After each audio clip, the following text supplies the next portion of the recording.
In this video, I'm going to show you how to force restart your iPhone. That is quite simple and easy to do, so let's begin. And as you know, iPhone has that volume up and volume down button on one side and power button on another side.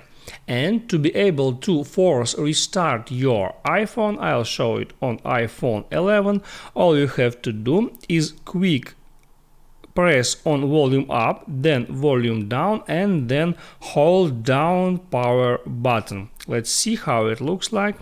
Volume up, volume down, and now I hold down power button and I keep holding it until my iPhone will force restart. Now you see that screen makes black and now my device is force restarting. Here is Apple logo now. That means that my phone is turning on, and that's it. The phone was restarted and I can work with them as I normally do.